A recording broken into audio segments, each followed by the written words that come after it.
दोस्तों, कहते हैं मुंबई सपनों का शहर है। यहां रोज लाखों लोग आते हैं अपनी मेहनत से जिंदगी बनाने। लेकिन इस सपनों के शहर की गलियों में एक ऐसा अंधेरा भी है जिसने कभी पूरा शहर खौफ में डुबो दिया था। यह कहानी है मुंबई अंडरवर्ल्ड की, जहां जुर्म की दुनिया ने जन्म लिया, जहां गोलियों की गूंज आम थी, जहां गैंगस्टरों का नाम सुनकर लोग कांप जाते थे। आज हम आपको सुनाने वाले हैं मुंबई अंडरवर्ल्ड का पूरा इतिहास, करीम लाला से लेकर हाजी मस्तान तक, वरदराजन से लेकर दाऊद इब्राहिम, छोटा राजन और अरुण गवली तक। हर वो नाम जिसने मुंबई की सड़कों पर खून और खौफ लिखा। तो दोस्तों, इस खतरनाक सफर पर चलने से पहले आपसे एक रिक्वेस्ट है।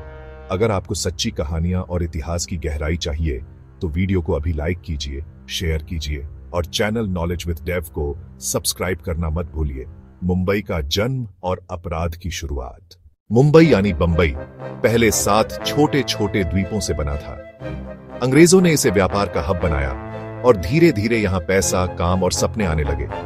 लेकिन जहां पैसा और भीड़ होती है, वहीं अपराध भी जन्म लेता है। 1940 और 1950 के दशक में मुंबई की गलियों में छोटे मोटे चोर और स्मगलर पैदा होने लगे।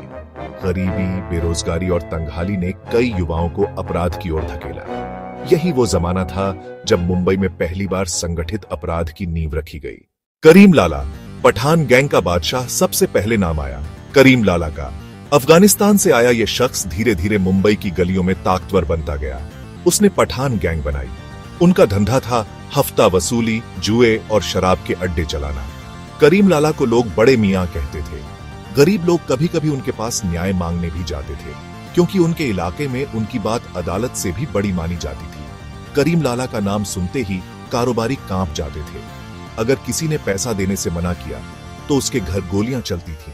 हाजी मस्तान, स्मगलिंग का किंग अब आते हैं उस नाम पर जिसने मुंबई के अंडरवर्ल्ड को ग्लैमर से जोड़ दिया, हाजी मस्तान। हाजी मस्तान का असली नाम था मस्तान मिर्जा। वो तमिलनाडु से मुंबई आए और शुरुआत में डॉक पर मजदूरी करने लगे। लेकिन धीरे धीरे उन्होंने स्मगलिंग का ऐसा नेटवर्क खड़ा किया कि पूरा मुंबई उन्हें ब्लैक मार्केट का बादशाह कहने लगा। सोना, चांदी, इलेक्ट्रॉनिक सामान, सब कुछ उनके जहाजों से मुंबई आता था। हाजी मस्तान सिर्फ स्मगलिंग तक सीमित नहीं रहे। उन्होंने बॉलीवुड के सितारों से दोस्ती की, फिल्में प्रोड्यूस की और एक ग्लैमरस डॉन के रूप में मशहूर हुए। कहा जाता है कि हाजी मस्तान का अंदाज इतना शाही था कि वो सफेद कपड़े और सफेद कार में चलते थे। उनकी लाइफस्टाइल ने लोगों को अंडरवर्ल्ड को ग्लैमर और पावर के साथ जोड़कर देखने पर मजबूर किया। वरदराजन मुदलियार, मद्रासी गैंग का किंग, इसी दौर में आया तीसरा बड़ा नाम, वरदराजन मुदलियार। वो साउथ इंडिया से मुंबई आए और यहाँ साउथ इंडियन कम्युनिटी में अपनी पकड़ बनाई। वरदराजन का धंधा था मटका, जुआ और स्मगलिंग। गरीब साउथ इंडियन लोग उन्हें अन्ना कहकर पुकारते थे। करीम लाला, हाजी मस्तान और वरदराजन, ये तीनों अलग अलग कम्युनिटी के डॉन थे। लेकिन इनकी तिकड़ी ने मुंबई को 3 हिस्सों में बांट दिया था। ये थे मुंबई के पहले गॉडफादर्स। दाऊद इब्राहिम का उदय 1970 का दशक। लेकिन दोस्तों, अंडरवर्ल्ड का असली चेहरा तब बदल गया जब आया दाऊद इब्राहिम। दाऊद एक पुलिस कांस्टेबल का बेटा था। बचपन से ही उसका झुकाव अपराध की तरफ था।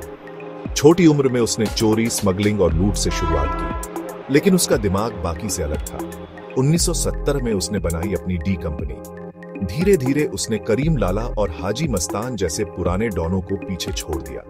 दाऊद का नेटवर्क स्मगलिंग, हफ्ता वसूली, सुपारी किलिंग, क्रिकेट मैच फिक्सिंग और बॉलीवुड तक फैल गया।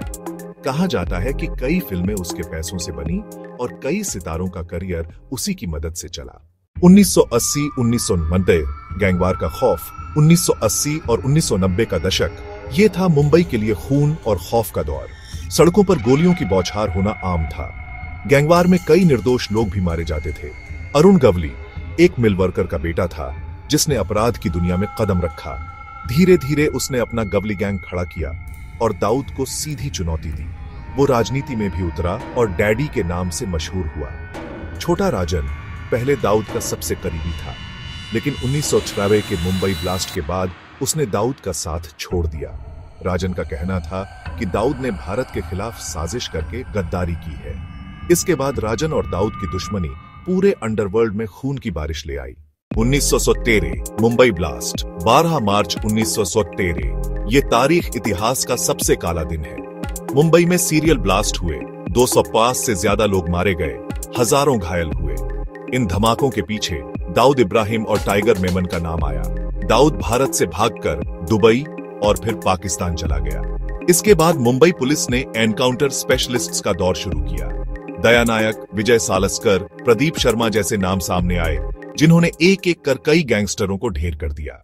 2000 के बाद अंडरवर्ल्ड का पतन। 2000 के बाद मुंबई का अंडरवर्ल्ड पहले जैसा ताकतवर नहीं रहा। अरुण गवली जेल में है, छोटा राजन 2015 में पकड़ा गया और भारत लाया गया। हाजी मस्तान और वरदराजन का दौर बहुत पहले खत्म हो चुका था। आज भी दाऊद इब्राहिम इंटरपोल की मोस्ट वांटेड लिस्ट में है और माना जाता है कि वो पाकिस्तान में छुपा हुआ है।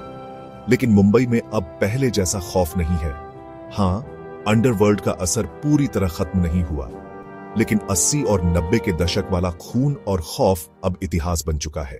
आउट्रो, इमोशनल और पावरफुल टोन। दोस्तों, ये थी मुंबई अंडरवर्ल्ड की पूरी कहानी। करीम लाला से लेकर हाजी मस्तान तक, वरदराजन से लेकर दाऊद, गवली और छोटा राजन तक। ये कहानी हमें बताती है कि लालच, ताकत और खौफ कैसे पूरे शहर को निगल सकते हैं। अगर आपको ये वीडियो पसंद आया हो तो अभी के अभी लाइक बटन दबाइए, अपने दोस्तों से शेयर कीजिए और चैनल नॉलेज विद डेव को सब्सक्राइब करना मत भूलिए, क्योंकि यहां आपको मिलती है असली कहानियां, असली इतिहास और वो सच जिसे जानना जरूरी है।